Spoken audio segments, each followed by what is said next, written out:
Christina Chung, Amherst College, owner of the Philadelphia Phoenix. I do not categorize myself as an ultimate player, mostly because I have traveled in elite, high-level ultimate circles, and there is no way that I can sniff anything of that sort. So I am a recreational ultimate Frisbee player, but primarily tennis player, skier, rabid Philadelphia sports fan. I have no idea what makes me so competitive.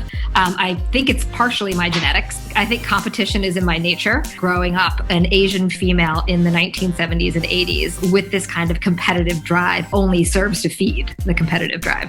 Women in particular tend to encounter that situation a lot where people are trying to stifle competition or kind of intensity. One of the encounters that has been emblazoned in my brain from my youth was somebody at the church that I attended said to me, "Oh, you have arm muscles. Girls aren't supposed to have arm muscles." When people talk about being a woman in sports, I think that the first thing people think about is playing sports and being an athlete. I don't think women in the sports organizations themselves are really that highlighted. And I think the AUDL is doing a fantastic job of that. I would say for any woman who is looking to get into sports, think about what your strengths are. Think about the vast array of opportunities and ways you can get involved.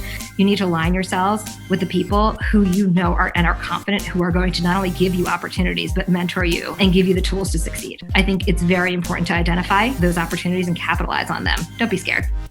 Take them.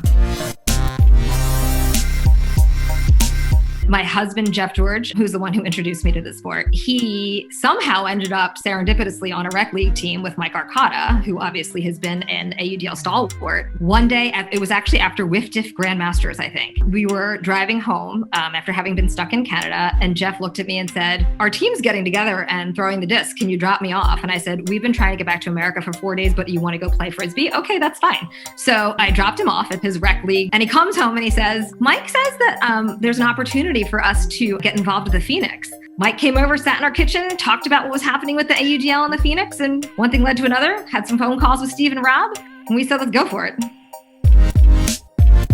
I have to say, coming from Madison, the AUDL has been very refreshing. I am not the only female who has felt this way. My colleague, she actually said to me, and she summed it up, "It's really unbelievable that in the year that I've been working with the AUDL, and this has never happened to be in Madison, that no matter what I say, the leadership doesn't ever make me feel like I'm saying it from a female perspective. I have never once felt, that I'm a woman doing what I'm doing with the league."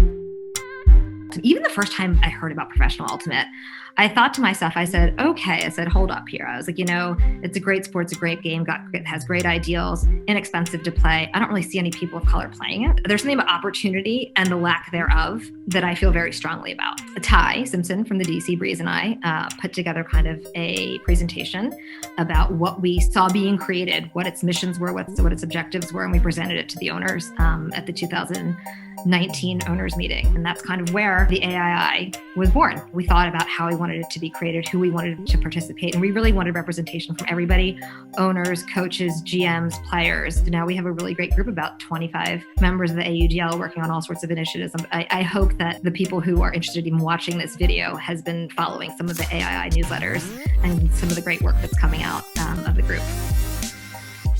Navigating the pandemic and taking on the role as the chief medical officer has been a very, very interesting ride of taking my medical profession and everything that I've done with it and smushing it together somehow with my identity as the owner of the Philadelphia Phoenix. We need to take care of our athletes, we need to take care of our players, and we need to do it in a way that adheres to the standard of care. What is the data? What is the science, right? And let's do what we know is right to make sure that we put out there gave the ultimate community, not just necessarily the AUDL, but the ultimate community a pathway to reopening. I'm excited to see them happy and just the interactions when everybody gets to see one another again, when everybody steps on the field to play their first games against each other.